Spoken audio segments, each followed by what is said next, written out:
শোন কুহু, শেষবারের মতো বলছি, কান খুলে শুনে রাখ। তুই আমার বাবার বাড়ির আত্মীয়দের সামনে যাবি না।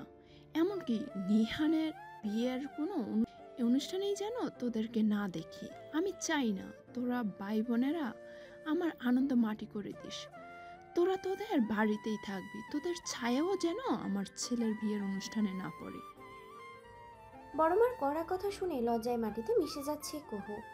বড়মা ওদেরকে বারণ করার পর থেকেই ওরা এই বাড়ির ছায়াও মানায়নি, কিন্তু আজ বড় চাচা ঢাকায় ও এই বাড়িতে এসেছে, তাও রুম অব্দি যেতেই পারেনি। বারান্দায় এসে দাঁড়াতেই মুখোমুখি হলো রাখি আক্তারের। আমি তোমাদের বাড়িতে আসতে চাইনি বড় মা, বড় চাচা ডাকলো তাই এসেছি। চাচা কি বলে সেটা শুনেই চলে যাব। মিনমিন করে বলল কুহু। তোর বড় চাচার খেয়ে দেয়ে কাজ নেই, তাই তোকে ডেকেছে। তার গাড়ে যদি কাজের বোঝা চাপিয়ে দিতাম তবে সে তোকে ডাকতো না খোশ গল্প করার জন্য। আমার বাপের বাড়ির লোকজন এসে তার ছেলের বিয়ের সব কাজ করে দিচ্ছে, আর সে গায়ে হাওয়া লাগিয়ে ঘুরে বেড়াচ্ছে। এসব কাজ তার দ্বারাই সম্ভব। যা, এবার নিজের বাড়িতে যা। আমার মাথা খাওয়ার জন্য তোর চাচা আছে, তোকে আর নতুনভাবে আমদানি হতে হবে না। যাচ্ছি বড় মা। চোখের কোণে পানি চিকচিক করছে, কান্না জড়ানো গলা কোনো মতে কতটুকু বলে বড় চাচার বাড়ি ত্যাগ করলো কুহু। কুহুকে যেতে দেখে মুখ বাঁকালো রাখি আক্তার। তার জীবনের এই আনন্দ ঘর মুহূর্তে কুহুর পরিবারের কেউ উপস্থিত থাকুক সেটা সে চায় না। আম্মু, কুহুর গলা শুনলাম মনে হয়। কোথায় ও? নিহানের গলা পেয়ে চমকে পেছনে তাকালো রাখি আক্তার। নিহান কখন তার পিছনে এসে দাঁড়িয়েছে সেটা সে বুঝতেই পারেনি। ছেলের এমন অযাচিত আগ্রহে সে বিরক্তই হলো। কে এসেছে কে আসেনি সেটা তোর না জানলেও চলবে নিহান। আজ বাদে কাল তোর বিয়ে, তুই সেদিকে মনোযোগ দে। পৃথ্বীর সাথে বেশি বেশি কথা বল, ওর মনে জায়গা করে নে, সেটাই তোর একমাত্র কাজ। ভালো কথা, আজ তোর মেজো মামা ছোট মামা আসবে পরিবার নিয়ে, তাদের সামনে অযথাই জ্ঞান চাটতে যাবি না, আমার মুখে মুখে তর্ক করবি না। যা বলবো বাধ্য ছেলের মতো মেনে চলবি। আমি আগেও বলেছি, এখনো বলছি, বিয়েটা আমি নিজের ইচ্ছে করছি না। শুধুমাত্র তোমার কথা রাখতে গিয়ে আমাকে বলির পাঠা হতে হচ্ছে। তাই তুমি চাইলেও আমি কুহুর সাথে কথা বলতে পারবো না, পুতুর সাথে কথা বলতে পারবো না। আমি তোমার বাধ্য ছেলে বলি নিজের সুখের কথা চিন্তা না করে জ্বলন্ত অগ্নিকুণ্ডে ঝাঁপ দিতে প্রস্তুত হয়ে আছে। এরপরও তুমি আমাকে বাধ্য ছেলে হতে বলছো? তোমার আর কোন আশা পূরণ করতে পারলে আমি বাধ্য ছেলে উপাধি পাবো, সেটা একবার বলবে আম্মু? দ্বিগুণ তেজে উত্তর দিল নিহান। কি হচ্ছে এখানে ভাইয়া? তোমার মেজাজ মহাশয় হাই মনে হচ্ছে। কাহিনী কি? বিয়ের পাত্রের চেহারা থাকবে যুবতী নারীর মতো টকবগে, কিন্তু না, তোমাকে দেখে মনে হচ্ছে 9 মাস অন্তঃসত্ত্বা থাকার পরে 5 ঘন্টা ধরে লেবার পেইনের ধকল সহ্য করে ডেলিভারি হওয়া লিকলিকে নারী, যার মুখে শুধুই ব্যথা বেদনার ছাপ। আহান গভীরভাবে কথাগুলো বলার চেষ্টা করেও ব্যর্থ হলো। অনেক কষ্টে হাসি চেপে রেখেছে। আনান, কি হচ্ছে এসব? সব সময় তোকে ইয়ার্কি করতেই হবে? তোকে বারবার মনে করিয়ে দেই, নিহান তোর বড় ভাই, তবুও ভুলে যাস কেন? নাকি ইচ্ছে করেই ভুলে যাস? নিহানের সাথে মজা করার ছুতো খুঁজিস? এরকম বাজে ইয়ার্কি আর কখনোই করবি না, বুঝেছিস? আমি মরছি কাজের ঠেলায়, আর এই বেয়াদ্দপ ছেলে বস্তা পচা ইয়ার্কি মেতে আছে। ফুলপুর থেকে সাহায্য করার জন্য লোকজন না আসলে আমি পাগল হয়ে যেতাম। রাখি একটা ধমক দিল আনানকে। আনানের কথাবার্তা শুনে সে রেগেই গেছে। ফুলপুর থেকে কাজের লোক এসেছে জন্যই তোমার চাপার জোর দেখার সুযোগ হচ্ছে। মাননীয়া আম্মু, তোমার ভাই 4জন লোক পাঠিয়েছে বলে তুমি খুশিতে গদগদ হয়ে একে তাকে দু কথা শুনিয়ে দিচ্ছ। এটাই বা কম কি? তুমি কি আনন্দেই থাকো? আমাকে ভাইয়ার সাথে মজা করতে বাধা দিও না। 2 দিন পর ভাইয়া আমার আরেক রমণীর জামাই হয়ে যাবে। দায়িত্ব পালন করতে করতে কুঁজো হয়ে যাবে, কারোর সাথে দুদণ্ড কথা বলার সুযোগও পাবে না। আগামী 2 দিন মুক্ত জীবনের স্বাদ গ্রহণ করতে দাও ভাইয়াকে। যে জিনিস ধরে বেঁধে ভাইয়ার ঘাড়ে চাপিয়ে দিচ্ছ, সেই জিনিসের ভার সহ্য করতে করতেই ভাইয়ার এক জীবন কেটে যাবে। আনানোর মাকে আর একটু রাগিয়ে দিতেই কথাগুলো বলল। আনন্দ, তুই গেলি এখান থেকে বেয়াদ্দপ ছেলে। আমার পছন্দের ওপর আঙুল তুলছিস তুই। বাপের মতোই তেরা হয়েছিস। আমার হাড় মাস জ্বালিয়ে খাচ্ছে বাপ ছেলে মিলে। তোর বাপের সংসারে এসে শান্তি পাইনি, ভেবেছিলাম ছেলেরা অন্তত আমার দুঃখ বুঝবে, কিন্তু না, এইটা বাপেরও এক কাঠি উপরে চলে গেছে। আমার কষ্ট দেখলে এর আনন্দ হয়, হাসি পায়। বেঈমান ছেলে জন্ম দিয়েছে। রাখি আক্তার রেগে তেড়ে গেল আনানের দিকে।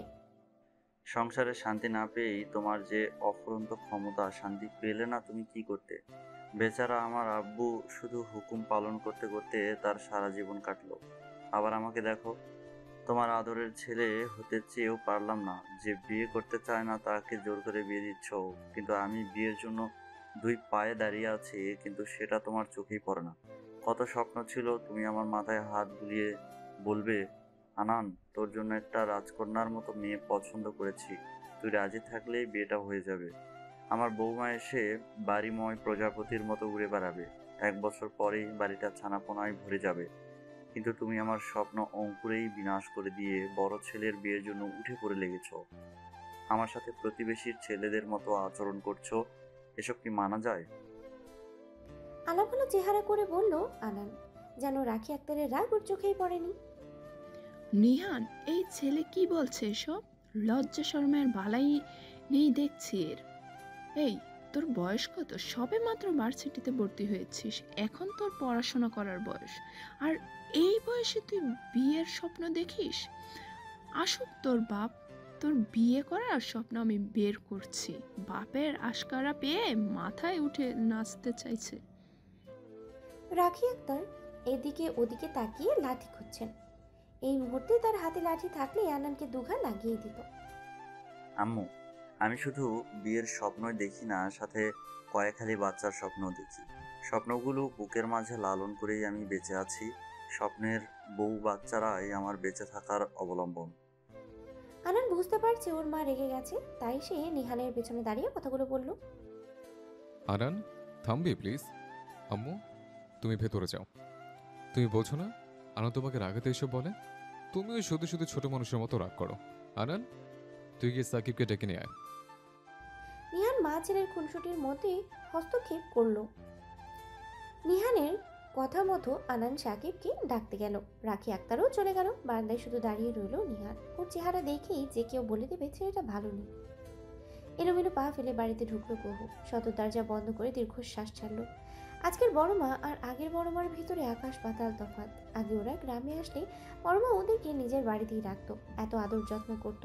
কিন্তু বাবা মা মারা যাওয়ার পর থেকে বড় মা পাল্টে গেছে। ওদের 3 ভাই বোনকে দু চোখে দেখতেই পারে না। কুহুরা নিজেদের বাড়িতেই থাকে, বড় চাচার বাড়িতে যাওয়ার অনুমতি নেই। এমনকি নিহান ভাইয়ার বিয়েতেও ওদেরকে দাওয়াত করেনি। আনমনে হাঁটতে হাঁটতেই রুমের সামনে এসে দাঁড়িয়েছে কুহু। কারোর ফোঁপানোর শব্দে চমকে উঠল। ওর পেছনের রুম থেকে শব্দটা আসছে। কুহু সাবধানে উঁকি দিল রুমের ভিতরে। দৃষ্টিকে কাঁদতে দেখে চমকে উঠল। মুড়মুড়িয়ে ভেতরে ঢুকলো। দৃষ্টি কাঁদছিস কেন তুই? কি হয়েছে আমাকে বল। হঠাৎই রুমে কুহুকে দেখে ভয় পেয়ে যায় দৃষ্টি। হাতে থাকা চিরকুটটা লুকানোর চেষ্টা করলো, কিন্তু কুহুর কাছে ধরা পড়ে গেল। কিছু হয়নি আপু। কিছু না হলে কাঁদছিস কেন? কি লুকাচ্ছিস তুই? আমাকে দেখা। দৃষ্টির হাত থেকে চিরকুটটা কেড়ে নিয়ে পড়তে শুরু করলো কুহু। দৃষ্টির মাথা নিচু করে ফুপিয়ে কাঁদছে। চিরকুটটা পড়ার পর দৃষ্টির দিকে চমকে তাকায় কুহু। দৃষ্টি, তুই? ছি! বড় মা জানলে আমাদের কি হবে একটাবারও ভেবে দেখেছিস? অবিবেচক মেয়ে, যারা আমাদের দুঃসময়ে আমাদের মাথার উপর ছায়া দিয়েছে, তাদের সম্মানেই হাত বাড়িয়েছিস তুই? একটু লজ্জা লাগেনি তোর? আমি কিছু করিনি আপু। নিহান ভাইয়া তো আমাকে চিরকুটগুলো দিত। আমি তাকে নিষেধ করেছি, কিন্তু সে আমার কথা শোনেনি। আমি মানছি চিরকুটগুলো পড়তে পড়তে একসময় নিহান ভাইয়ার প্রতি দুর্বল হয়ে গেছি, কিন্তু বিশ্বাস কর, সে কথা ভাইয়াকে আমি জানাইনি। আর কখনো জানাবোও না। কাঁদতে কাঁদতেই বলল দৃষ্টি। আজকের পর থেকে আর কখনোই বড় চাচার বাড়িতে যাবি না। নিহান ভাইয়ার সাথে কথা বলবি না, মনে রাখিস। বাবা মার মৃত্যুর পর আমরা আগের সেই অবস্থানে নেই। বড় মার কাছে প্রিয় পাত্রী হতে গেলে আমাদের বাড়ি গাড়ি থাকতে হবে, যেগুলো এখন আমাদের নেই। আগে যখন আমাদের ঢাকায় বাড়ি ছিল, গাড়ি ছিল, তখন আমরা বড় মার আদরে ছিলাম। এখন আমরা নিঃস্ব, তাই আমাদের জন্য বড় মার ভালোবাসাও নিঃশেষ হয়ে গেছে। তুই যতই নিহান ভাইয়ার প্রতি দুর্বল হোস না কেন, তাতে বড় মার কিছুই যাবে আসবে না। তার পায়ে মাথা কুটে মরলেও তার মন গলবে না। তাই মন থেকে সবকিছু মুছে ফেল। জেনে রাখ, প্রত্যাখ্যানের অপমানের চাইতে বুঝে শুনে কষ্ট পাওয়া হাজার গুণে ভালো। বুঝতে পেরেছিস? দৃষ্টির মাথায় মমতার হাত বুলিয়ে বলল কুহু। বুঝেছি আপু, তোমার প্রতিটা কথাই অক্ষরে অক্ষরে পালন করব আমি। কখনোই বড় চাচার বাড়িতে যাব না, নিহান ভাইয়ের সাথে কথা বলবো না। চোখ মুছে বলল দৃষ্টি। কুহু দৃষ্টিকে বুকে জড়িয়ে নিল। দৃষ্টি চুপটি করে বোনের আদর নিচ্ছে। শিহাব কোথায় গেছে বলতো? দৃষ্টি এক কাজ করলে কেমন হয়? আমরা মামার বাড়ি থেকে ফিরে আসি, অনেকদিন মামাকে দেখি না। মামিও যেতে বলছে। খুব ভালো হয় আপু, চল আমরা কালকেই মামার বাড়িতে যাই। তবে গোছগাছ শুরু করে দে।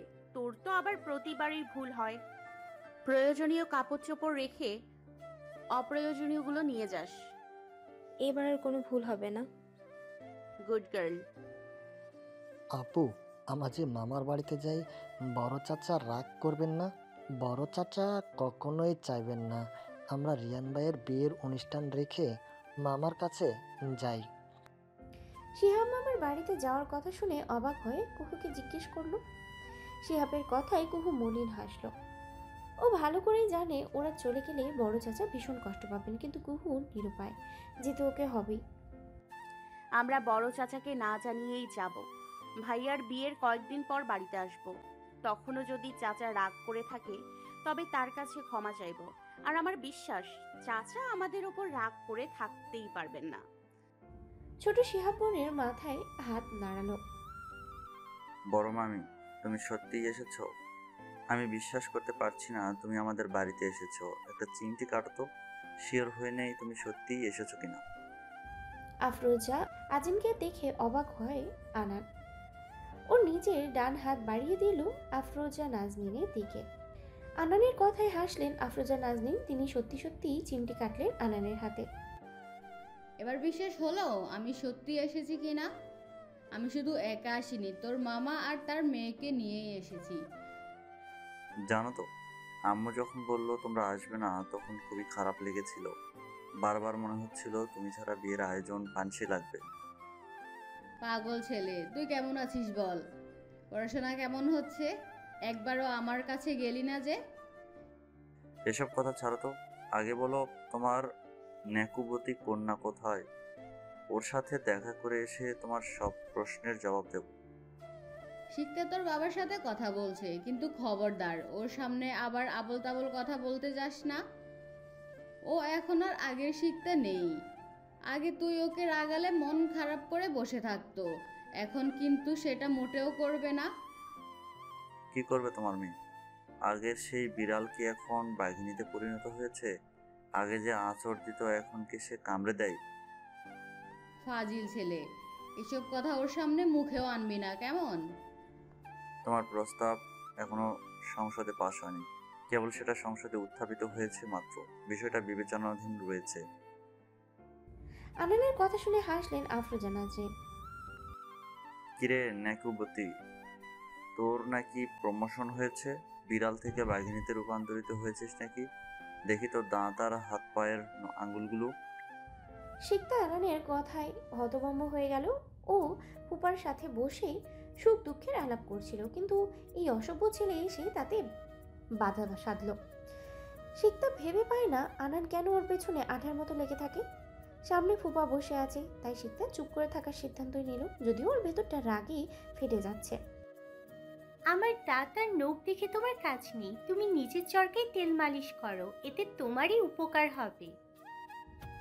তাতে দাঁত পিষে বলল শিকতা, সেই সাথে একটু হাসানোর চেষ্টা করলো।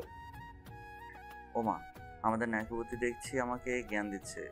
তুই কত বড় হয়ে গেছিস রে শিখত। আগের সেই হাফ প্যান্ট পরা শিখতো আর নেই। তুই তুই যেন কোন ক্লাসে পড়িস? কৃত্রিম আফসোস নিয়েই বলল আনান। বড় হব না তো কি সারা জীবন ছোটই থাকবো? আমি এবার ভার্সিটিতে অ্যাডমিশন দেব। আজ এরা প্যাচাল বাদ দিয়ে যাও এখান থেকে। আমাকে ফুপার সাথে কথা বলতে দাও। ও হ্যাঁ, মনে পড়েছে, তুই আর আমাদের কোকিলা একসাথে পড়িস। লেখাপড়ায় কোকিলা তোর থেকে কয়েক ধাপ এগিয়ে। আমাদের কোকিলা তোর মতো ফাঁকিবাজ নয়। ঠিক বলছি না আব্বু? শেষের প্রশ্নটা আনানোর বাবার দিকে তাকিয়ে জিজ্ঞেস করলো। আনান, তুমি শিখতে আমাকে বিরক্ত করছো কেন? কতদিন পর মেয়েটার সাথে তোমার দেখা হলো, তুমি ওকে ভালো মন্দ জিজ্ঞেস না করে উল্টো ওকে খোঁচাচ্ছ। এই শিক্ষা তোমাকে আমি দিয়েছি? নিয়াজ মাহমুদ ছেলেকে ভৎসনা করে বললেন। ফুপার কথা শুনে সন্তুষ্ট হয়ে আনানের দিকে তাকিয়ে মুখ ভ্যাংচালো শিকতা। চুপসানো মুখে আনান শিকতার দিকে তাকিয়ে থাকে।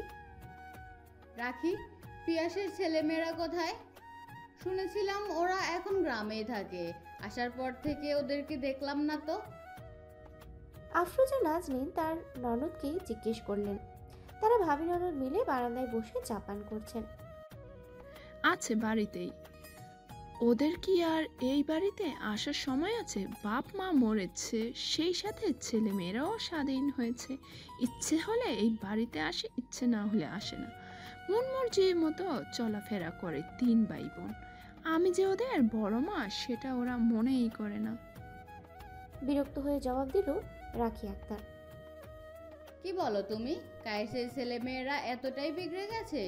অথচ কায়েস আইরিন দুজনে বলতে গেলে আদর্শ মানুষ ছিল। আচ্ছা, ওদের সংসার চলে কিভাবে? কায়েস আইরিনের চিকিৎসা করতে গিয়ে নাকি বাড়ি গাড়ি সম্পত্তি সবই বিক্রি করতে হয়েছে। ছেলে মেয়েগুলো চলছে কিভাবে? আফরোজা নাজনীনের একের পর এক প্রশ্নে বিরক্ত হন রাখি আক্তার। সে ভেতরে ভেতরে বিরক্ত হলেও মুখে প্রকাশ করছে না। মুখে হাসি ঠিকই ধরে রেখেছে। কিভাবে আর চলবে? আমরাই দেই সব কিছু। ওদের কাপড় চোপড় থেকে শুরু করে সব কিছুই নিহানের বাবা দেয়, তাও ওদের হয় না। খায়েশের বড় মেয়ে কুহু টিউশনি করে কয়েকটা। টিউশনের টাকা ছাড়া নাকি ওদের শখ আহ্লাদ পূরণ হয় না। রাখি আক্তারের কথা শুনে তার দিকে তাকালেন আফরোজা নাজনীন। দূরদর্শী আফরোজা নাজনীন রাখি আক্তারের চেহারায় কায়েসের ছেলে মেয়ের জন্য কোনো সহানুভূতি দেখতে পেলেন না। তবে তিনি রাখি আক্তারকে কিছুই বুঝতে দিলেন না। আমি এসেছি 1 ঘন্টার বেশি হলো, কিন্তু নিহানকে কোথাও দেখলাম না যে। কোথায় গেল ছেলেটা?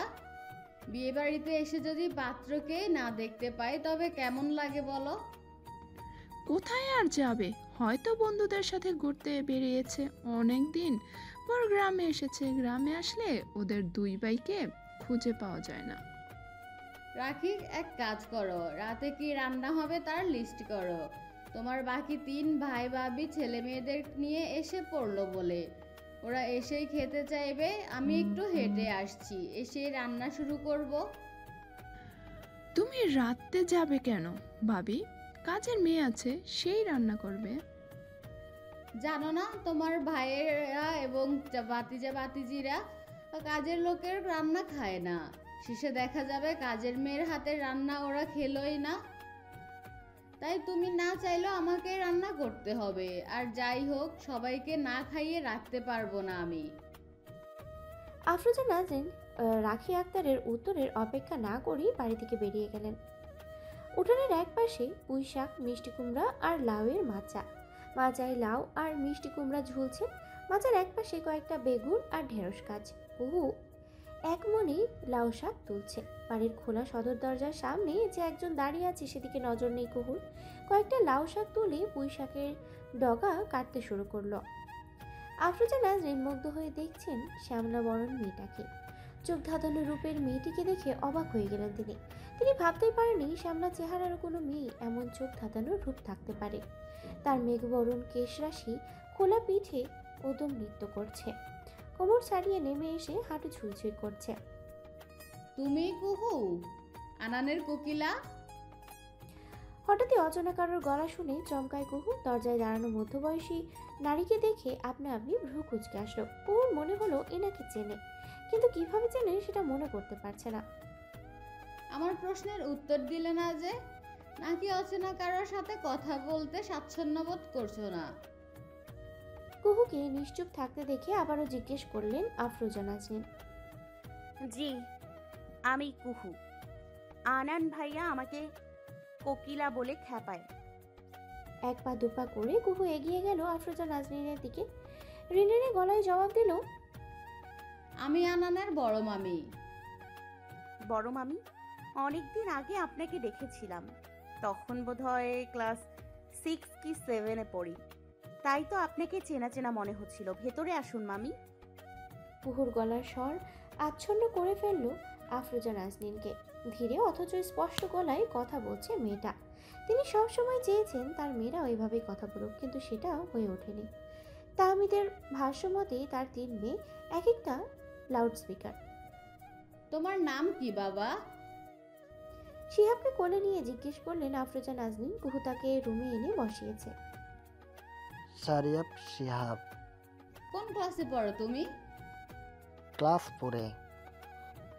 কুহুমা, তুমি কিসে পড়ছো? আর দৃষ্টি, তুমি? আমি এবার ভার্সিটিতে অ্যাডমিশন দিব, আর দৃষ্টি এবার এসএসসি পরীক্ষা দেবে। তুমি আর শিকতা একই সাথে পড়ো? শিকতা আমার ছোট মেয়ে, আমার সাথে এখানে এসেছে। তোমার সাথে ওর পরিচয় করিয়ে দেব, কেমন? আচ্ছা মামি, আপনি একটু বসুন, আমি চা করে আনছি। কিচ্ছু করতে হবে না তোমাকে। তোমাদের সাথে গল্প করতে ভালো লাগছে আমার। আমরা এসেছি দুপুরের দিকে, কিন্তু তোমাদের 3 ভাই বোনকে ওই বাড়িতে দেখলাম না যে। আবার কুহু, তুমি শাক তুলছো রান্নার জন্য? তোমাদের তো রাখির বাড়িতে থাকার কথা। বড় মা আমাদেরকে ওই বাড়িতে যেতে নিষেধ করেছে মামি। কথাটা বলে দাঁত দিয়ে জিভ কাটলেন শিহাব। দৃষ্টি কুহুর দিকে অসহায় চোখে তাকালো। শিহাব সত্যি বলছে কুহু? রাখি তোমাদের দাওয়াত দেয়নি? দিয়েছে মামি। শিহাব ছোট মানুষ, কিছু না বুঝে কথাটা বলেছে। আপনি বড় মাকে কিছু বলবেন না, বড় শুনলেই কষ্ট পাবে।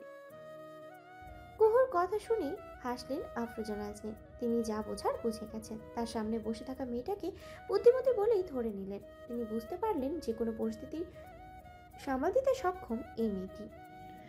আম্মা, আপনি এসেছেন? আমি ভাবতেই পারিনি অসুস্থ শরীর নিয়ে আপনি এত দূর আসবেন। মেজো ভাবি, কেমন আছো তুমি? এত দেরি করে আসলে যে? সকাল থেকে তোমাদের পথ চেয়ে বসে আছি আমি। রাখি আক্তার মাকে দেখে আনন্দে কেঁদে ফেলল। মাকে জড়িয়ে ধরল। এরপর মেজো ভাবির সাথে কথা বলতে শুরু করলো। গত রাত থেকে আম্মার শরীরটা খারাপ ছিল, তাকে সুস্থ করে তবেই না রওনা দিয়েছি। আম্মার শরীর খারাপ ছিল, তাই আমরাও যে ভালো ছিলাম না এটা নিশ্চয়ই বুঝতে পারছো। হাসি মুখে জবাব দিলেন তাহমিনা আক্তার। বুঝেছি, ভেতরে এসো আম্মা, ভেতরে চলুন। ভালো কথা। তাহমিদ কোথায়? ওকে তো দেখছি না। ও বলেছিল তোমাদের সাথেই আসবে। ওর বন্ধু অ্যাক্সিডেন্ট করেছে, তাই বন্ধুকে ফেলে আপাতত কোথাও যাবে না। ছেলেটা একটু সুস্থ হলেই সে আসবে। রাখি, নিহান নানু ভাইকে দেখছি না যে, ও কি বাড়িতে নেই? আর আনানি বা কোথায়? ক্ষীণ গলায় জানতে চাইলেন আয়েশা সালেহা। নিহানকে ওর বাবা বাহিরে পাঠিয়েছে, আনান বাড়িতেই আছে। আপনি ভেতরে আসেন আম্মা। রাখি আক্তার এক পাশ থেকে মায়ের হাত ধরলো, আরেক পাশ থেকে তাহমিনা আক্তার ধরলেন শাশুড়িকে। দুজন মিলে আয়েশা সালেহাকে ভিতরে নিয়ে গেলেন। রাখি, সবাইকে খেতে ডাকো। আর কতক্ষণ খাবার নিয়ে বসে থাকবে? আফরোজা নাজনীন রাখি আক্তারকে বললেন, সত্যি খুব ক্ষুধা লেগেছে। তার উপর বড়ভাবে রান্না করেছে শুনে ক্ষুধা আরও বেড়ে গেছে। কতদিন একসাথে সবাই মিলে খাই না, আজকে সবাই একসাথে বসে খাবো। রাখি, তুমি বারান্দায় মাদুর বিছিয়ে দাও।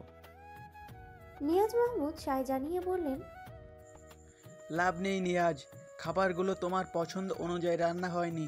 তোমার আদরের বড় ভাবি তার আদরের বাপের পছন্দের খাবার রান্না করেছে। তার আদরের বাপ না আশায় এখন খাবারগুলো আমাদেরই গলাবদ্ধন করতে হবে।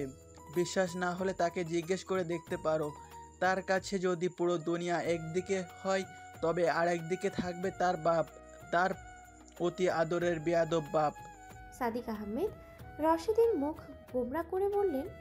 স্ত্রীর বড় ভাইয়ের দিকে তাকিয়ে অনেক কষ্টে হাসি চেপে রাখলেন নিয়াজা মাহমুদ। ভদ্রলোক যে স্ত্রীকে রাগানোর জন্য কথাটা বলেছেন এটা বুঝতে পেরেছেন তিনি। নিয়াজ, তুমি এ লোকের কথায় কান দিও না, খেতে বসো। তার ইচ্ছে হলে খাবে, ইচ্ছে না হলে খাবে না। কার জন্য কি কি রান্না করেছি এটা তাকে না দেখলেও চলবে। আমার রান্না করা খাবার তার পেট ভরাতে পেরেছি কিনা এটাই মুখ্য। অযথা কেন আমার ছেলেটাকে হিংসে করে? ছেলেটা এখনো এসে পৌঁছাতে পারলো না, কিন্তু এদিকে হিংসার জাহাজ নিয়ে বসেছে এই বুড়িওয়ালা। আফরোজা নাজরিনের কথা শুনে হো হো করে হেসে উঠলেন সাবিব আহমেদ রাশেদিন, কিন্তু বড় ভাইয়ের দিকে চোখ পড়তেই ঠোঁটে আঙুল দিয়ে হাসি থামালেন। সাদিক আহমেদ রাশেদিন তার দিকে চোখ কটমট করে তাকিয়ে আছে। ভাবি, এটা ভীষণ অন্যায়। আমরা সকলে জানি বড় ভাই খেতে পছন্দ করেন। তুমি আর পছন্দের খাবার রান্না করবে কিনা, কিন্তু সেটা না করে তাহমিদের পছন্দের খাবারগুলো রান্না করেছ। এটা ভীষণ অন্যায়। যদিও আমরা চিংড়ির মালাইকারি, রুই মাছের কালিয়া, সরিষার ইলিশ খেতে ভীষণ পছন্দ করি, তুমি এক কাজ করতে পারো, বড় ভাইয়ের জন্য ডিম ভুনা করে দিতে পারো। ভাই এত কিছু খেতে নিশ্চয়ই পছন্দ করবে না, তাই না ভাই? সাব্বির, তুমি যদি আর একটাও কথা বলো তবে কিন্তু আমি এই মুহূর্তে চিটাগাং ফিরে যাব। দাঁত কিরমিরিয়ে বললেন সাদিক আহমেদ রাশিদিন। আর বলবো না, এই যে ঠোঁটে আঙ্গুল দিলাম। ঠোঁটে আঙ্গুল রাখলেও হাসি চেপে রাখতে পারলেন না সাবির আহমেদ রাশিদিন। দুই ভাইয়ের কাণ্ড দেখে হাসলেন নিয়াজ মাহমুদ। তিনি সাদিক আহমেদ রাশিদিনের চার ভাইয়ের মধ্যেকার সম্পর্ক দেখে বরাবরই অবাক হন। চার ভাইয়ের মধ্যে নেই কোনো হিংসে রেষারেষি, বউদের মধ্যেও তাই। সকলেই বড় যাকে সম্মান করে, সবাই তার কথা মেনে চলে, বিপদে আপদে একে অন্যের পাশে দাঁড়ায়। তিনি নিজের দুর্ভাগ্যের কথা ভেবে গোপনে দীর্ঘশ্বাস ছাড়লেন। একই মায়ের পেটের ভাইবোন হয়েও ভাইদের সাথে রাখি আক্তারের আকাশ পাতাল তফাৎ। এই যে মা, তোমার কুহুকে এনেছি, সাথে করে দুই পিচ্চিকেও ধরে বেঁধে এনেছি। শিকটা এক হাতে কুহুকে ধরে রেখেছে, আর এক হাতে ধরেছে শিহাবকে। খুব ভালো কাজ করেছিস কুহু, দৃষ্টি, শিহাব, তোমরা বসো, সবার সাথে খাবে। ওদের তিনজন ভাই বোনকে দেখে রাখি আক্তার বিরক্ত হলেও ভাই ভাবিদের সামনে থাকায় কিছু বলতে পারল না। শিকটা ততক্ষণে কুহুকে নিয়ে বারান্দায় উঠে গেছে। শিহাব দৃষ্টিও ওদের পিছু পিছু বারান্দায় উঠল। দৃষ্টি, শিহাব, তোরা এসেছিস? কুহু কেমন আছো মা? তাহমিনা আক্তার এগিয়ে এসে শিহাবকে কাছে টেনে নিলেন। কুহু বারান্দায় বড় মার চার ভাই বসে থাকতে দেখলেন। সে সবাইকে সালাম দিয়ে কুশল বিনিময়ে জানতে চাইল, তুমি কায়েসের মেয়ে, কত বড় হয়ে গেছো। সেই ছোটবেলায় তোমাকে দেখেছিলাম, তোমার মায়ের অসুস্থতার কথা শুনেছিলাম, কিন্তু কাজের চাপে দেখতে যাওয়ার সময় পাইনি। পরে একদিন শুনলাম কায়েস অ্যাক্সিডেন্ট করেছে। সময় করে তোমার বাবা মাকে দুজনেই দেখতে গেলাম। তুমি সেদিন হসপিটালে ছিলে না, শুধু দৃষ্টি আর শিহাবের সাথে দেখা হয়েছিল। এতটুকু বয়সে তোমার কত কষ্ট হয়েছে, এটা ভাবতে গেলেই আমি অসুস্থ হয়ে যাই। তুমি কিসে পড়ছো মা? সাদিক আহমেদ রাশিদিন শিহাবকে নিজের কোলে নিয়ে কুহুকে জিজ্ঞেস করলেন। অ্যাডমিশনের প্রস্তুতি নিচ্ছি। কুহু আর কিছু বলতে পারল না। এসএসসি এইচএসসি পরীক্ষায় তোমার রেজাল্ট কি ছিল মা? কোন স্কুলে কলেজে লেখাপড়া করেছো? দুটোতেই বিভাগীয় পর্যায়ে সেকেন্ড হয়েছিলাম। ভিকারুন্নিসায় পড়েছি, আজিমপুর শাখায়। বাহ বাহ, কায়েসের মতোই মেধাবী হচ্ছ তুমি। মন দিয়ে পড়াশোনা করো, ভালো প্রতিষ্ঠানে চান্স পেতে হবে কিন্তু। দোয়া করবেন। বেশ কিছুক্ষণ সবার সাথে গল্প করলো কুহু। আফরোজা নাজনীন আর সাদিক আহমেদ রাশিদিন ছাড়া তাদের বাড়ির প্রত্যেকেই মোটামুটিভাবে চেনে কুহুকে। ওরা ঢাকায় থাকতে নিয়মিত দুই পরিবারের সঙ্গে যোগাযোগ ছিল। যদিও কুহু তাদের বাসায় দুই একবারের বেশি যায়নি, কিন্তু দৃষ্টি, শিহাব মাঝে মধ্যেই যেত। স্কুল কোচিং এই দিনের অধিকাংশ সময় কাটত কুহুর, তাই খুব একটা বেড়াতে যেত না কোথাও। এরই মধ্যে কুহুর সাথে সিক্তার মধ্যে বেশ ভালো সম্পর্ক গড়ে উঠেছে। সিক্তা কুহুকে তুই বলে ডাকতে শুরু করেছে, কিন্তু কুহু ইতস্ত করছে। ও এমনিতেই ইন্ট্রোভার্ট টাইপের, তার উপরে বড় মার ভয় তো আছেই, কিন্তু সিক্তা নাছোড়বান্দা। ও কুহুকে তুই বলিয়েই ছাড়বে বলে প্রতিজ্ঞা করেছে। রাখি আক্তার বারান্দায় মাদুর বিছিয়ে দিল। তাহমিনা আক্তার এবং তার আরেক যা শাহনাজ পারভিন খাবার এনে রাখছেন। নিয়ানের বিয়ের উপলক্ষে তারা 4 যা এসেছেন। কোকিলা এসেছিস? আজকাল তোর দেখা পাওয়া দুষ্কর হয়ে গেছে। আনান সিক্তার মাথায় গাঁটটা মেরে কুহুকে জিজ্ঞেস করলো। একে একে সবাই এসে বসলো। আফরোজা নাজনীন আগেই শাশুড়িকে খাইয়ে দিয়েছেন। ননদের অনুরোধে তিনি খাবার পরিবেশন করছেন। নিহান এসে শিহাবের পাশে ফাঁকা জায়গায় বসলো। আরেক প্রান্তে দৃষ্টি মাথা নিচু করে বসে আছে। দৃষ্টিকে এক নজর দেখে দীর্ঘশ্বাসে গোপন করলো সে। এই মেয়েটাকে ওর কখনোই পাওয়া হবে না ভাবলেই বুকের ভেতরটা দুমড়ে মুচড়ে যায়। অব্যক্ত বেদনারা ডানা ঝাপটায় বুকের খাঁচায়। বিচ্ছেদের করুণ সুরে লহরে হিল্লোল তোলে হৃদ মাঝারে। গলা ফাটিয়ে স্রষ্টার কাছে জানতে ইচ্ছে করে, সে যদি আমারই না হবে তবে কেন হিয়াই প্রেম নামক মরীচিকার জন্ম দিয়েছিলেন? কেন হৃদয় খাতার প্রতিটি পাতায় দৃষ্টি নামটি আজীবনের জন্য লিখে দিয়েছিলেন? এসব ভাবনা অহরহ নিহানের মনে আছে পড়ে। কোনো এক অদৃশ্য বাধার স্রষ্টার কাছে অভিযোগ জানানো হয় না। আনমনীয় কষ্ট বুকে লালন করে ওকে বাঁচতে হবে ধরায়। নিহান, খাচ্ছিস না যে? রান্না বুঝি মজা হয়নি? কোমল গলায় জিজ্ঞেস করলেন আফরোজা নাজনীন। মামির গলা শুনে চমকে তার দিকে তাকালো নিহান। মলিন হেসে বলে, তোমার হাতে রান্না যে খারাপ বলবে, তার জিভ কেটে নেওয়ার জন্য ওই একটা কারণে যথেষ্ট। নিহানের কথার সাথে সায় জানায় প্রত্যেকেই। হাসি গল্পে খাচ্ছে তারা। আফরোজা নাজনীন লক্ষ্য করলেন সবাই হাসলেও নিহানের মুখে হাসি নেই। তার চোখ গেল তাহমিনা আক্তারের দিকে। তিনিও নিহানকে লক্ষ্য করেছেন। মুহূর্তেই দুই জায়ের চোখাচোখে কথা হলো। কাকপাক্ষিতে সেটা টের পেল না কেউ। বড় মা, এই ভুড়িওয়ালা ভদ্রলোক এখানে এসেও কি শুয়ে বসেই দিনাতিপাত করছে? গা জ্বালানো হাসি দিয়ে জিজ্ঞেস করলেন তাহমিদ। ও কিছুক্ষণ আগেই এসে পৌঁছেছে ফুপুর বাড়িতে। আসার পর থেকেই বড় চাচার পেছনে লেগে আছে।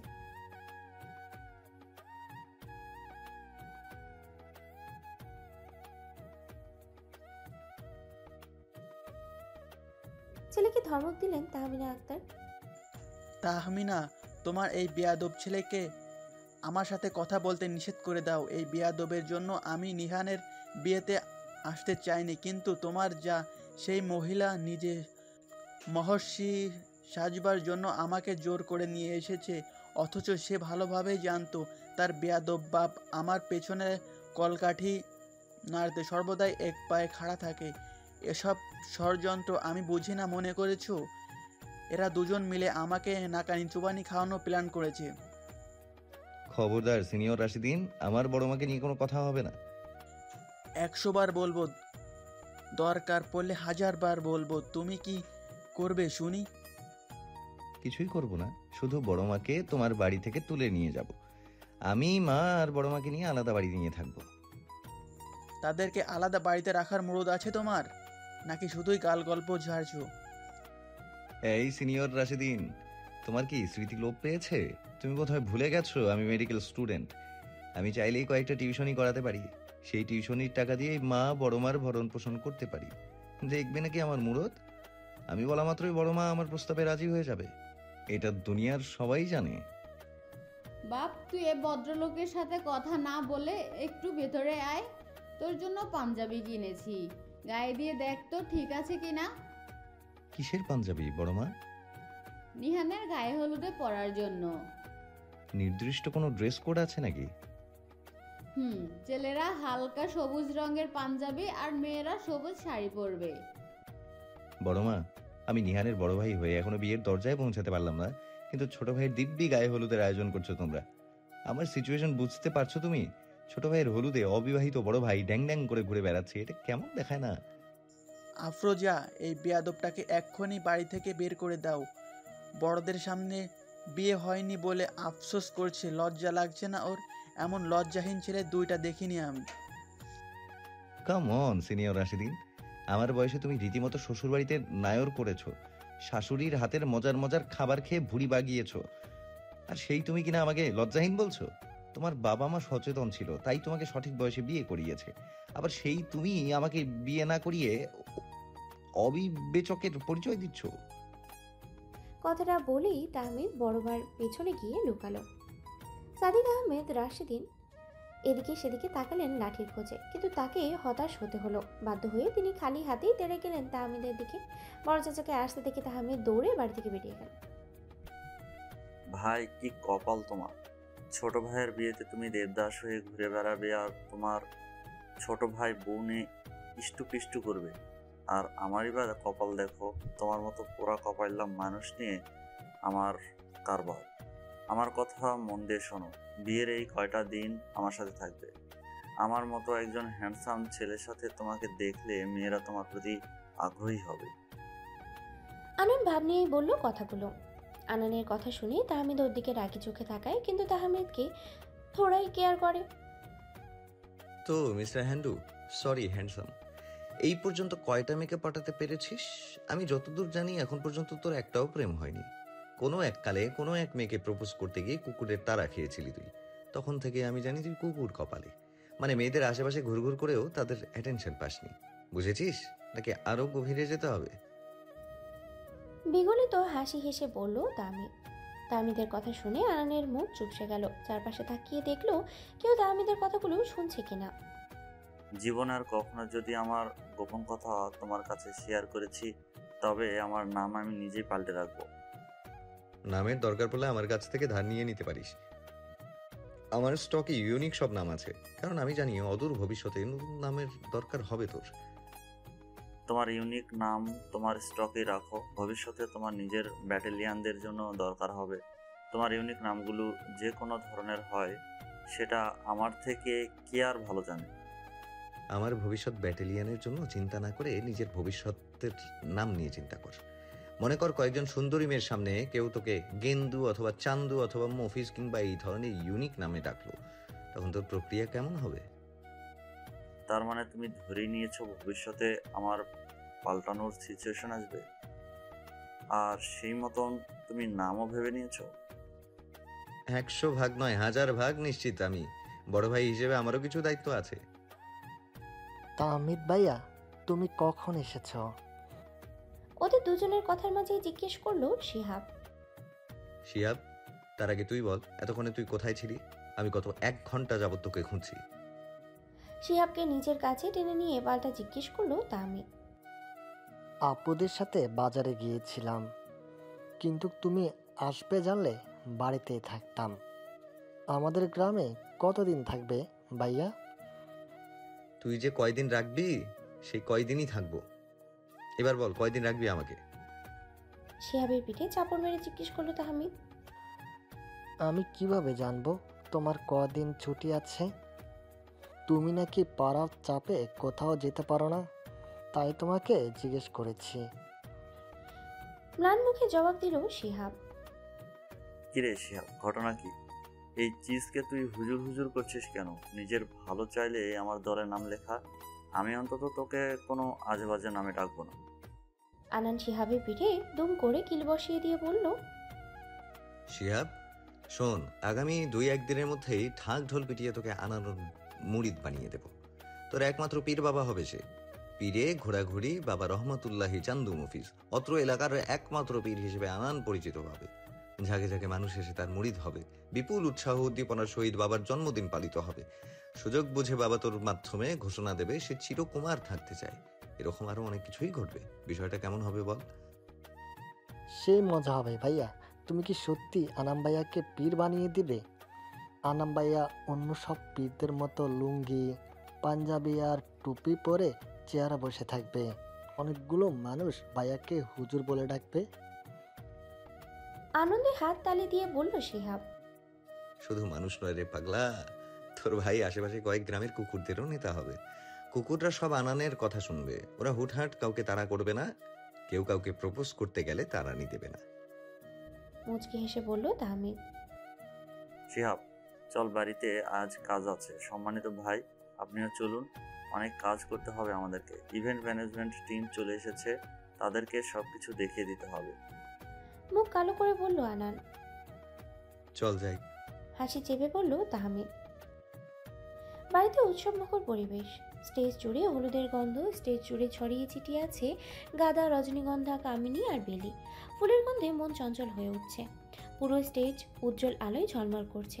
মঞ্চের পেছনে রঙিন কাপড়ের পর্দা সবার নজর কেড়েছে।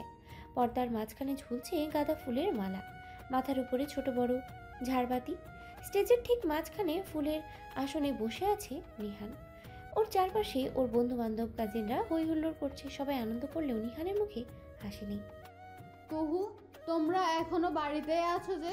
হলুদের অনুষ্ঠান শুরু হয়ে যাবে তো, এখনো তৈরি হওনি তোমরা? তাড়াতাড়ি তৈরি হয়ে নাও। আফরোজা নাজনীন কুহুদের বিয়ে বাড়িতে না দেখতে পেয়ে ওদের ডাকতে চলে এসেছে। আমরা না গেলে হয় না মামি, শরীরটা ভালো লাগছে না। অনিচ্ছায় মিথ্যে বলল কুহু। এই মেয়ে, তোকে কি কাজ করতে হবে যে শরীর খারাপ থাকলে যেতে পারবি না? তাড়াতাড়ি তৈরি হয়ে নে। ধমকে উঠলেন আফরোজা নাজনীন। আমার বড় মামি আমাদের বারবার যেতে বলছে। আজকে সকালেই যেতে চেয়েছিলাম, কিন্তু আপনি যেতে দিলেন না। এখন মামার বাড়িতে যাই মামি। ভয় ভয় বলল কুহু। কোথাও যেতে পারবি না তোরা। আমার সাথে নিয়ানের হলুদে যাবি। এত কিসের ভয় রে মা?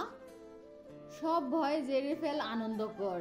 কোনো কিছুকে যখন খুব বেশি ভয় পাবি, ভয়ের নাগ আশেপাশে ততই জড়িয়ে যাবি।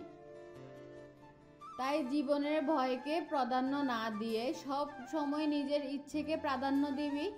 ইচ্ছে শক্তির জোরে মানুষ অনেক কিছু করতে পারে, তোদেরকে সেটাই করতে হবে।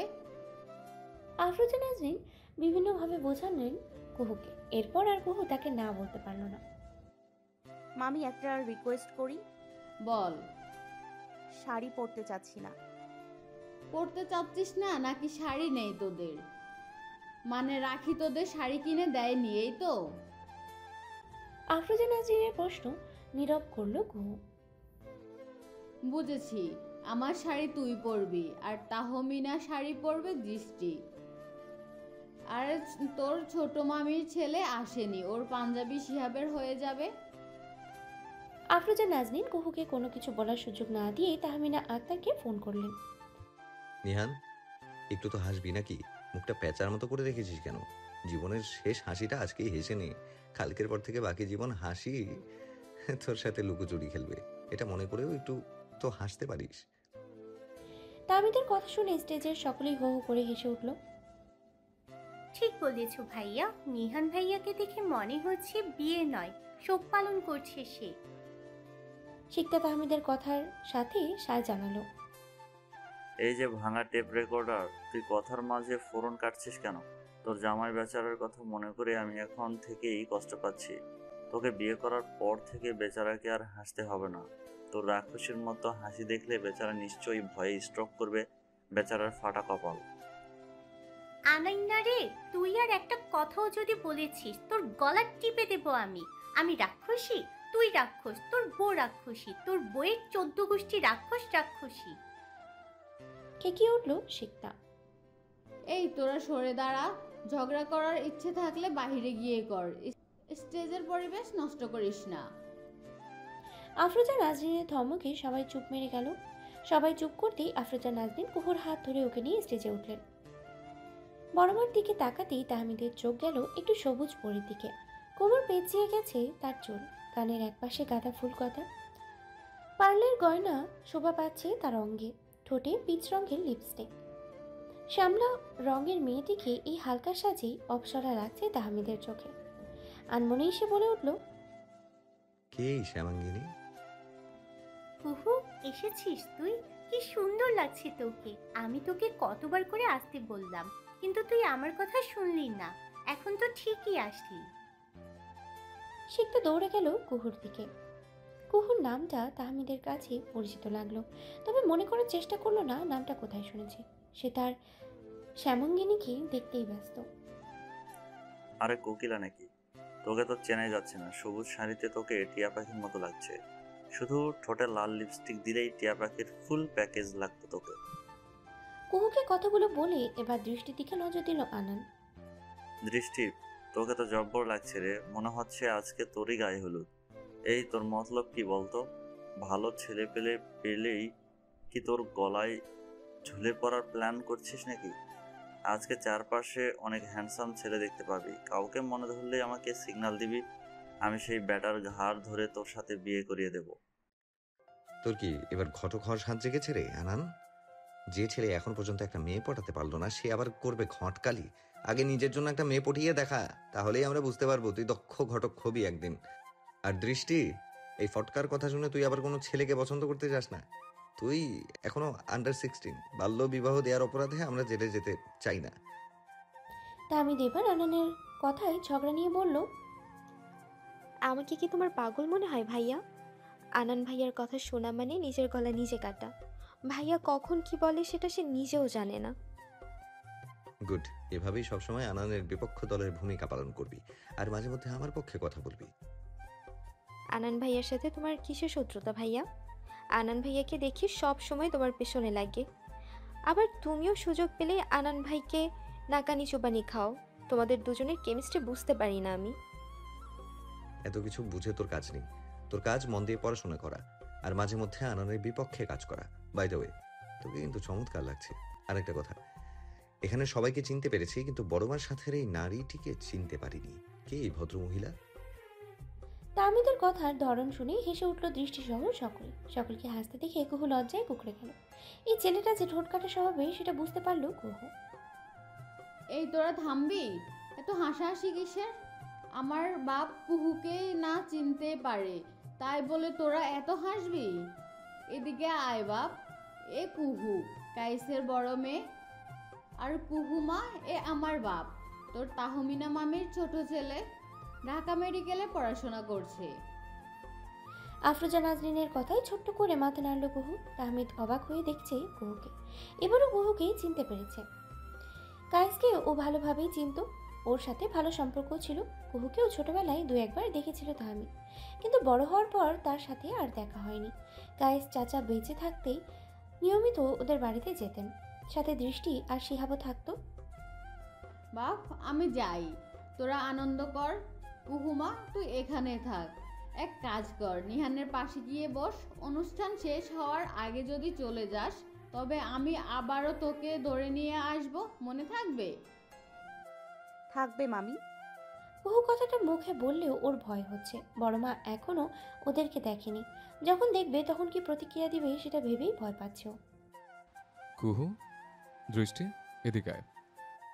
নিহান ডাকলো ওদের দুই বোনকে। রাখি আক্তার স্টেজে কুহু, দৃষ্টি আর শিহাবকে দেখে রেগে গেলেও কিছু বলতে পারছেন না। তার উপরে ওদেরকে হলুদের পোশাকে দেখে সে আরও রেগে গেল। সে ভেবে পাচ্ছে না পোশাকগুলো ওরা কোথা থেকে জোগাড় করেছে। একবার ভাবলো স্টেজে গিয়েই কুহুকে জিজ্ঞেস করবে পোশাকগুলো কোথায় পেয়েছে, কিন্তু কাজ করতে করতে সময় না পাওয়ায় জিজ্ঞেস করে আর হয়ে ওঠেনি। কারোর ডাকে ছুটে গেল রান্নাঘরে, সেখানে তার ভাবিদের দেখলো। বড় ভাবি, মেজ ভাবি, তোমরা এখনো তৈরি হওনি? সবাই তৈরি হয়ে হলুদের আসরে গেছে, কিন্তু তোমরা এখনো রান্নাঘরেই আছো? আমরা তৈরি হয়ে আছি। তুমি আর নিয়াজ নিহানকে হলুদ মাখানোর পর আমরা সবাই ওকে হলুদ দেব। নিয়াজ কোথায়? ওকে ডেকে নিয়ে নিহানের কাছে যাও। আফরোজা নাজনীন খাবারের পাত্রগুলো চেক করতে করতেই বলল, তৈরি হয়ে আছে মানে তোমরা হলুদের শাড়ি পরবে না? আমাদের বয়স হয়েছে, হলুদের শাড়ি না পরলেও চলবে। আজকে বাচ্চাদের আনন্দ করার দিন, ওরা আনন্দ করবে, আমরা দেখব, এটাই সবচেয়ে শান্তির বিষয়। তাহমিনা আক্তার আফরোজা নাজরিনের হয়ে জবাব দিলেন, তোমাদের বয়স হয়েছে বলেই কি শাড়ি পরা বারণ? আমি কত শখ করে সবার জন্য শাড়ি কিনেছি, আর তোমরা সেই শাড়ি না পরেই বলছো বয়স হয়েছে। তোমরা আমার ভাবি, তোমরা শাড়ি পরবে, আনন্দ করবে, কিন্তু সেটা না করে কি সব কথা বলছো? তুমি আমাদের জন্য শখ করে শাড়ি কিনেছো, কিন্তু কুহু দৃষ্টির জন্য কেননি কেন? আর শিহাবের পাঞ্জাবি কোথায়? আমরা যদি এই বয়সে নিহানের হলুদের অনুষ্ঠানে শাড়ি পরতে পারি, তবে কুহু দৃষ্টি কেন পারবে না? আমরা নিহানের মামি, কিন্তু ওরা 3 ভাই বোন নিহানের আপন চাচাতো ভাই বোন। নিয়াজের ভাইয়ের ছেলে মেয়ে, আমাদের থেকেও এ বাড়িতে ওদের অধিকার বেশি। তোমার ছোট ভাইয়ের ছেলে আসবে না জেনে ওর জন্য পাঞ্জাবি কিনেছো, আর শিহাব নিহানের বিয়েতে প্রোগ্রামে থাকবে, তবুও তুমি ওর জন্য পাঞ্জাবি কেননি। এটা কেমন বিচার? তুমি হয়তো ভুলে গেছো কায়েস তার ভাতিজাদের জন্য কি কি করেছে, তোমার জন্য কি করেছে। তবে আমি কিন্তু বলিনি। কায়েস প্রতি বছর আমার শাশুড়িকে কাপড় দিত, আমাদেরকে দিত, আর সেই কায়েসের ছেলে মেয়েরাই নিহানের বিয়েতে নতুন পোশাক পায়নি। এই তোমার দায়িত্ববোধ? তুমি আজকের দিনে ওদের সাথে দ্বিধাচারিতা করতে পারলে, আমরা পারলাম না, তাই আমাদের শাড়ি ওদের দুই বোনকে পরতে দিয়েছি। বড় ভাবির কথাগুলো শুনে রাখি আক্তার ভরকে গেল। সপ্রস্তুত হেসে বলল, ওদের জন্য কাপড় কিনতে ভুলে গিয়েছিলাম ভাবি। ওরা সেটা জানে, তাই একটুও মন খারাপ করেনি ওরা। ওরা কায়েস আর আইরিনের সন্তান, মন খারাপ করলেও সেটা তোমার বোঝার সাধ্য নেই। হাজার কষ্ট পেলেও ওরা টু শব্দ করবে না, এটা আমি এই দুদিনে বুঝতে পেরেছি। আর কোনো কথা নয়, হলুদে আসরে যাও, মেহমানরা সবাই চলে এসেছে, কতক্ষণ তাদেরকে বসিয়ে রাখবে। বড় ভাবির কথার উপরে কথা বলার সাহস পেল না রাখি আক্তার, কারণ সে জানে তার ভাবি জেদি প্রকৃতির মহিলা, সেই সাথে তার প্রচণ্ড আত্মসম্মানবোধ।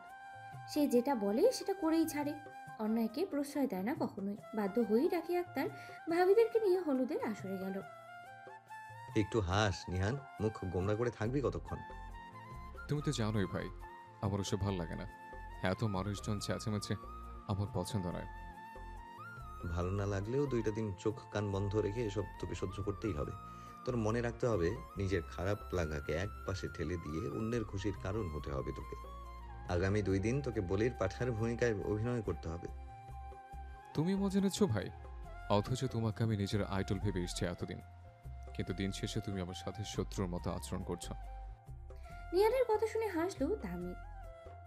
আমাকে শত্রু মনে হলেও তোর মাথায় রাখতে হবে, আমার কথায় ভুল কিছুই নেই। তুই বলির পাঠা, আর বাকি সবাই তোকে ঘিরে ইচ্ছাস করতে থাকা উৎসাহী জনতা। জ্ঞান দিচ্ছ? দাও। তোমার বিয়েতে তুমিও নিশ্চয় বলির পাঠে হবে, আর আমরা উৎসাহের জনতারা সবে আনন্দ করব। সেদিন বুঝবে কেমন লাগে। তোকে কে বলেছে আমি নিজেকে বলির পাঠা ভাববো?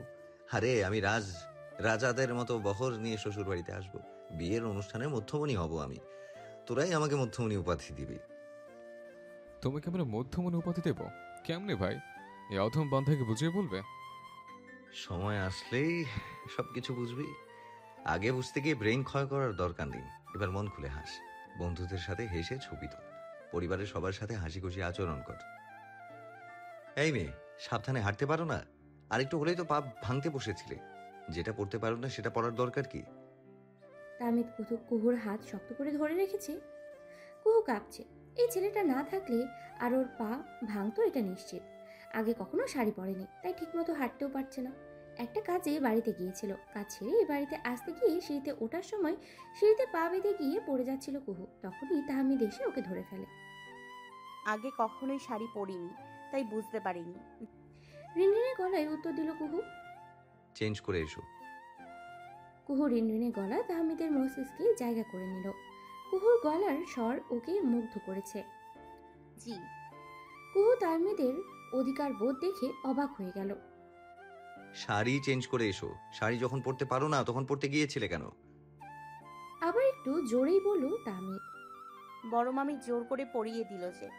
কুহু কৈফিয়ত দেওয়ার মতো করে বলল, তাহলে ঠিক আছে, এবার গিয়ে চেঞ্জ করে এসো, আমি বড় মাকে বলবো। না না না, ঠিক আছে, এরপর থেকে সাবধানে চলাফেরা করব। হাতটা ছাড়ুন। কুহু চায় না এই মুহূর্তে ঘটে যাওয়া ঘটনা কারো কানে যাক। বড় মা শুনলে ওকে কথা শোনাবে এটা নিশ্চিত। তোমার যা ইচ্ছে, সাবধানে যাও। কুহু হাত ছেড়ে দিয়ে বলল তাহমিদ। তাহমিদ হাত ছেড়ে দিলে কুহুর শাড়ি ধরে সাবধানে হাঁটতে থাকে। কমরত কুহুর দিকে হাসি মুখে তাকিয়ে থাকলো তাহমিদ। নিজের ডান হাতে ঠোঁট ছোঁয়ালো। কুহুর এই হাতে ধরেছিল সে। দৃষ্টি, আমার একটা কথা রাখবে? হলুদের আসর ছেড়ে নিহান বাইরের উঠানে এসেছে। সবাই বিষয়টাকে স্বাভাবিকভাবেই নিয়েছে। নিহানের গলা শুনে চমকে উঠল দৃষ্টি। ভিতরে ওর দম বন্ধ লাগছিল, তাই বাইরের উঠানে এসেছে। নিহান ভাইয়া, তুমি এখন বাইরে এসেছো কেন? তোর সাথে কথা ছিল, আমি যা বলছি মনোযোগ দিয়ে শোন। দৃষ্টি চারপাশে তাকালো। বড়মা ওকে নিহান ভাইয়ের সাথে দেখলেই রাগ করবে, এমনকি ওকে 2-4 কথা শুনিয়েও দেবে। কি বলবে তাড়াতাড়ি বলো, আমি ভেতরে যাব। আমার সাথে যাবে? আমাদের দুজনেরই ছোট্ট একটা সংসার হবে। আমি পার্ট টাইম জব করব, আমাদের কোনো অভাব থাকবে না। তুই পাগল হয়েছো ভাইয়া? কাল তোমার বিয়ে, আর আজ তুমি এসব কি আজে বাজে কথা বলছো? বড়মা জানলে কি হবে একবার ভেবে দেখেছো? ভেবেছি বলি তো তোকে আগে অনুরোধ করিনি। আম্মু জানলে তোকে কি করতো সেটা আমার ভালোই জানা আছে। আম্মু বিয়ে করেছে বলেই কি আমাকে বিয়ে করতে হবে নাকি? আমি পুথুকে নয়, তোকে ভালোবাসে, তোকে বিয়ে করতে চাই। কিন্তু আমি চাই না। বাড়ি ভর্তি মেহমান, হলুদের অনুষ্ঠান শেষ পর্যায়ে, আর এমন সময় তোমার মতিভ্রম ঘটেছে। সরে দাঁড়ো, আমি বাড়িতে যাব। প্লিজ দৃষ্টি, চল আমরা পালিয়ে যাই। তোকে ছাড়া আমি শূন্য। আমার কষ্ট বোঝার চেষ্টা কর। তোমার কষ্ট বুঝতে গিয়ে আমি আমার ভাই বোনের সমস্যার কারণ হতে চাই না। তোমার কথায় সায় জানিয়ে বাড়ি ছাড়লে বড় মা, আপু আর শিহাবকে কি করবে সেটা আমি স্বপ্নেও ভাবতে চাই না। আমার এসব কথা শুনতে ভালো লাগছে না, সরে দাঁড়াও। নিহান সরে দাঁড়ায়। দৃষ্টি ওকে পাশ কাটিয়ে বাড়ির ভিতরে চলে গেল। দৃষ্টি চলে যেতেই ফুপিয়ে কেঁদে উঠল নিহান। এই, তুমি মেয়েদের মধ্যে এভাবে দাঁড়িয়ে আছো কেন? নিজেকে কি মেয়ে ভাবতে শুরু করেছো আজকাল? নিজেকে যদি মেয়ে বলেই মনে করো, তবে পাঞ্জাবি ছেড়ে শাড়ি পরছো না কেন? আনন্দকে ধাক্কা মেরে চেয়ার থেকে ফেলে দিল শিকতা। বেচারা কয়েকজন মেয়েদের সাথে হেসে হেসে কথা বলছিল। অবশ্য মেয়েগুলো অল্প বয়সী ছিল, তাদেরকে ইমপ্রেস করার চেষ্টা করছিল সে। বিষয়টা শিকতা বুঝতে পেরেই ওকে ইচ্ছাকৃতভাবে ধাক্কা দিয়ে ফেলে দেয়। এই যে রাক্ষসী, তুই আমাকে ফেলে দিলি কেন? ফুটন্ত গোলাপদের সামনে কেবল নিজেকে প্রকাশ করেছি, আর তুই সেই মুহূর্তে আমার পথের কাঁটা হয়ে দাঁড়ালি। আজ এই কাঁটা আমি উপড়ে ফেলবো। আমি ভুলে যাব তুই আমার বড় মামার মেয়ে। আমি ভুলে যাব তোর মা আমার আদরের মামি। আনানের কথা শুনে কিলকিল করে হেসে উঠল শিকতা। অনেক কষ্টে হাসি থামিয়ে বলল, তুমি কি সিনেমায় নাম লিখাবে? আগে বলে রাখছি, নায়ক সাজতে যেও না। তোমাকে নায়ক কম, কমেডিয়ান চরিত্রে বেশি মানাবে। তুমি চাইলে আমি আমার ফ্রেন্ডের সাথে কথা বলবো। আমার ফ্রেন্ডের চাচা পরিচালক। আমি বললে হয়তো তুমি একটা সুযোগ পেতেও পারো। থামবি তুই? আমার মান সম্মান খেয়ে দিয়ে এসেছিস উপকার করতে। কতগুলো সুন্দরী মেয়ে দেখলো আমি চেয়ার থেকে পড়ে গেছি, এটা নিয়ে তারা হাসাহাসি করবে জানিস? ওই মেয়েগুলোর মধ্যে দুজন আবার আমার এক্সের কাজিন। আমার এক্স একটা নাগিনী। সে যদি শোনে আমি চেয়ারে উল্টে পড়ে গেছি, এটাকে হাতিয়ার বানিয়ে ওই নাগিনী আমাকে পচাবে। এমনি কি তোকে আমি রাক্ষসী বলি? তুই একটা বদখত চেহারার রাক্ষসী। আনন্দ রাগে ফুঁসছে, পারলেও শিকতার গলা টিপে দেয়। আমাকে খ্যাপানোর শোধ নিয়েছি আমি। এরপর যদি আমার সাথে লাগতে আসো, তবে আবারও তোমাকে জব্দ করব। মনে থাকে যেন কথাটা। ভাব নিয়ে বলল শিকতা। যা ভাগ। তেড়ে আসলো আনান। আনন্দকে তেড়ে আসতে দেখে দৌড়ে পালালো শিকতা। তুমি একা এখানে কি করছো?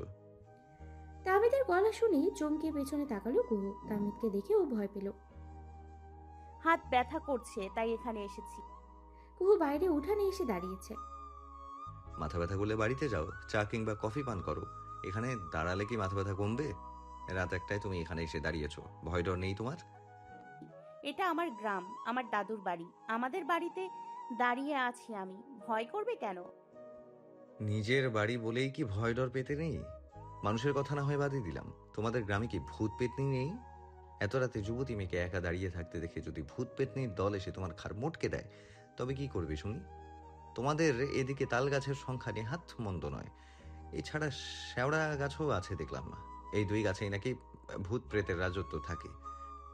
ওমা, এখানেও একটা তাল গাছ আছে দেখছি। এই গাছে যে ভূত থাকবে না তার নিশ্চয়তা কি কেউ দিতে পারে? ভূতের কথা উঠতেই ভয় পেল কুহু। আশেপাশে ভালোভাবে তাকিয়ে কিছু একটা দেখার চেষ্টা করলো। ছোটবেলা থেকে ও ভূত নামক অদৃশ্য বস্তুকে ভয় পায়। রাতে একা কখনো বাড়ি থেকে, এমনকি রুম থেকেও বের হয় না। মেয়েটা মনে মনেই ভাবছে কোনো কুক্ষণে যে এত রাতে একা বাইরের উঠানে এসেছিল। রাগে ভয়ে নিজের কপালে চাপড়ার ঘাট করতে ইচ্ছে করছে। আমি ভেতরে যাচ্ছি। বলে এক দৌড়ে আনানের বাড়ির ভেতরে ঢুকলো, কারণ বাইরের উঠান থেকে প্রথমে আনানের বাড়িই প্রথমে পড়ে। দৃষ্টি বাড়িতে চল। কুহু ভেতরে ঢুকে দৃষ্টির কাছে গিয়ে বলল, এই মেয়ে, এত রাতে বাড়িতে যেতে হবে কেন? আজকে তোরা আমাদের সাথেই ঘুমাবি।